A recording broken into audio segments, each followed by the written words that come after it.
Class 10th के हमारे जितने भी बच्चे हैं ना, हिंदी का पेपर 5 फरवरी के दिन देने जा रहे हैं, उनके लिए एक बेहतरीन सा इंपॉर्टेंट सेट ई। मैं जानता हूं कि सेट ए से लगा के डी तक आएगा पेपर, लेकिन मैं जो बता रहा हूं ना उसको आप एक बार जरूर सोल्व करके जाइएगा। घबराइए मत, इन्हीं में से 100% आपका आने रहेंगे। बहुत ज्यादा मोस्ट इंपॉर्टेंट पेपर आपको सोल्व करा रहा हूं, अधिकांश इसमें से देखने को मिलेंगे। चलिए तो शुरू करते हैं। पहला है अपना लखनवी अंदाज में किस पर व्यंग किया गया है? पतनशील नवाबों पर। दशानंद में समाज से बहुब्रीहि समाज का विशेष ध्यान रहा। प्रयोगवादी जो कवि है उनका विशेष ध्यान रहा था प्रयोगशीलता पर। उत्साह किसकी रचना है? उत्साह जो है वो निराला जी की रचना है। करुण रसों का स्थायी भाव, करुण रस का जो स्थायी भाव है वो है शोक। डेडेस में क्रिया विशेषण से क्रिया होने की रीति का ज्ञान होता है। थोड़ा सा छोटा कर लेते, तो यहां पर जाएगा रीतिवाचक, ये जाएगा रीति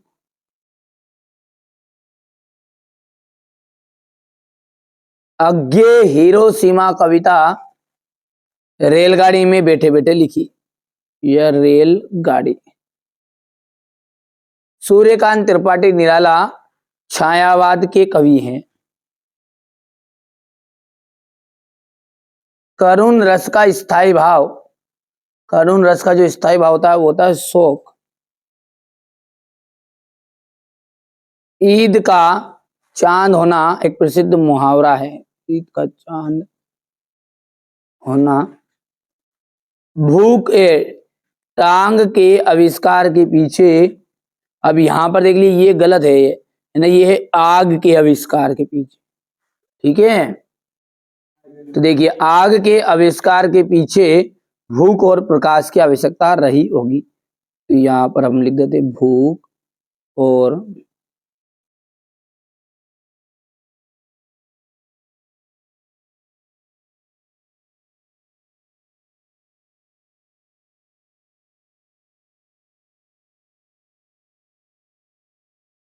ठीक है। चलिए अब है जोड़ी, और जोड़ी ध्यान से समझना है ना। क्या है बोल रहा है? प्रसिद्ध स्मरण संत स्मरणकार। तो प्रसिद्ध जो संत स्मरणकार है वो है महादेवी वर्मा। क्या है? महादेवी वर्मा।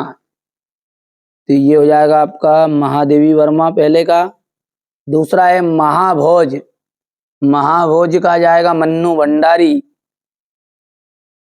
क्रियाकर्ता के अनुसार कर्तवाच्य, धर्म चक्र घुमाने से पाप धुलते हैं। सूरदास वात्सल्य रस के सम्राट। 24 मात्राओं वाला छंद, दोहा छंद आ जाएगा। हो गया इतना। इसके बाद है एक वाक्य में उत्तर। ये देखिएगा एक वाक्य में उत्तर है, और पहला है एक वाक्य में उत्तर, माधुर्य गुण का एक उदाहरण दीजिए। बिनु गोपाल बेरिन भई कुंजे। यहां पर लिख देते हैं अपन बिनु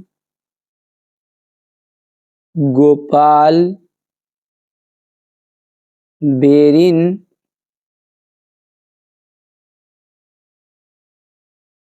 भई कुंजे। ठीक है। क्रिया की विशेषता का बोध कराने वाले शब्द क्या कहलाते हैं? क्रिया का जो विशेषता का बोध कराएंगे उन्हें कहेंगे अपन क्रिया विशेषण।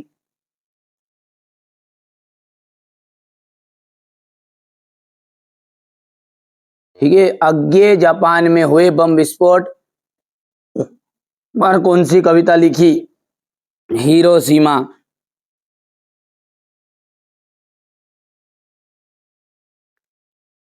फसल के जादू, फसल किसके पानी का जादू है?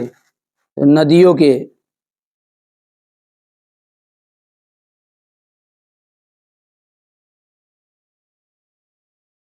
स्थायी भाव जगाने वाले तथा उद्दीपित करने वाले कारक क्या कहलाते हैं? विभाव कहलाते हैं। क्या कहलाते हैं? विभाव। कहानी के कितने तत्व माने गए हैं? कहानी के 6 तत्व माने गए हैं। कितने? 6 तत्व। ठीक है भैया, यहां से बढ़िया से कंप्लीट करना है ये। अब है सत्य और असत्य।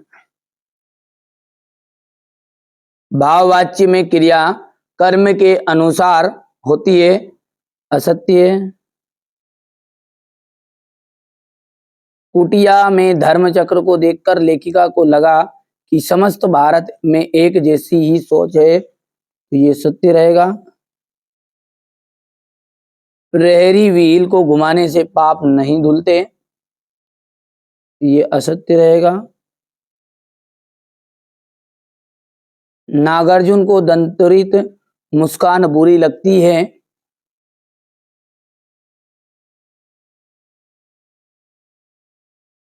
जहां नायक नायिका के विरह का संयोग हो वहां श्रृंगार रस होता है, संयोग श्रृंगार, तो ये वहां वियोग श्रृंगार होता है, तो ये बात भी आपकी असत्य रहेगी। और मृदंग एक तरह का वाद्य यंत्र है, बिल्कुल सत्य बात है।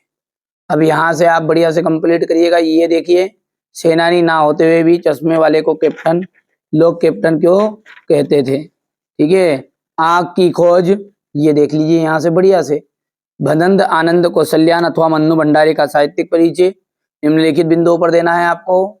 टस से मस ना होना, रंग भेद में भेद पढ़ना, सॉरी रंग में भंग पढ़ना, भोलानाथ अपने साथियों को देखकर शिक्षकना क्यों भूल जाता है, प्राकृतिक सौंदर्य में के अलौकिक आनंद में डूबी लेखिका को कौन सा दृश्य झंझोर गए, प्रगतिवाद के दो प्रमुख विशेषताएं लिखेगा, रीतिकाल की उसको श्रृंगार काल क्यों कहा गया, जयशंकर प्रसाद अथवा तुलसीदास की काव्यगत विशेषताएं, मर्यादा ना लही के माध्यम से मर्यादा ना से रहने की बात कही जा रही है, इन कविताओं के आधार से निराला कि काव्य की शिल्प की विशेषताएं बताइए।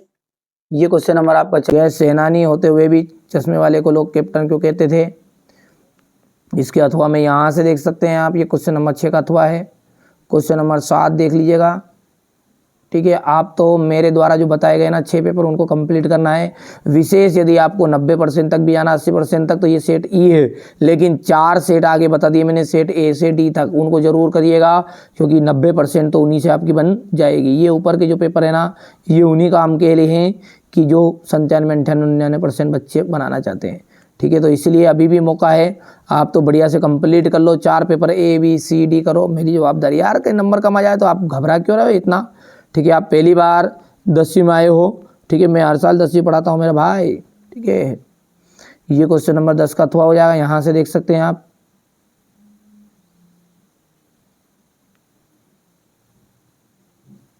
ये हो गया, इतना हो गया। इसके बाद में ये यहाँ से क्वेश्चन नंबर 11 है, रीतिकाल को श्रृंगार काल मान के नाम क्यों दिया गया। ये क्वेश्चन नंबर 12 आपका,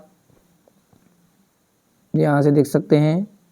तुलसीदास की रचनाएं हो गई है, ये भाव पक्ष हो गया, कला पक्ष हो गया है। ये क्वेश्चन नंबर 13 है, मर्यादा ना लही, ये इसका अथवा है। ये क्वेश्चन नंबर 14, ये हो गया इतना, यहाँ से देख सकते हैं आप। तो क्वेश्चन नंबर 15 है, ठीक है। अद्भुत रस की परिभाषा लिखिए आप। तो घबराइए मत, मैं बहुत ही बेहतरीन चीज़ आपको प्रोवाइड करा रहा हूँ कि जो 100% श्योर आएगी आएगी और आ रही है ना। देखो ऐसी चीज़ें पढ़ाएंगे ना कम समय में, ज़्यादा जानकारी चाहिए तो इसी तरह की चीज़ें आपको पढ़नी पड़ेगी। आप चाहे अलग से मेहनत करो, कहीं से भी मेहनत करो, पर पढ़ो, अच्छे से पढ़ो, है ना। बाबू गुलाब राय के द्वारा निबंध की परिभाषा हो गई यहाँ से।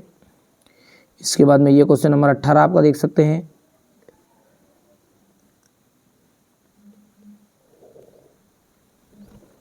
यहाँ से देखिए व्याख्या हो गया इतना, ये संदर्भ हो गया, यहाँ से देख सकते हैं।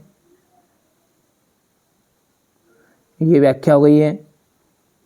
परोपकार पर अनुच्छेद जो है ये लिखिएगा।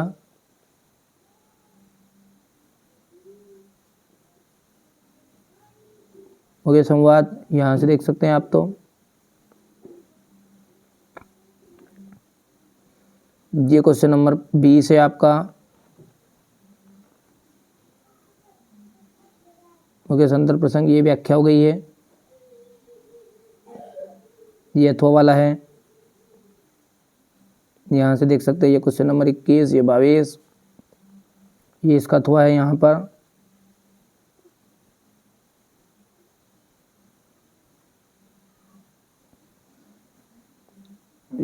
ये आवेदन रहेगा।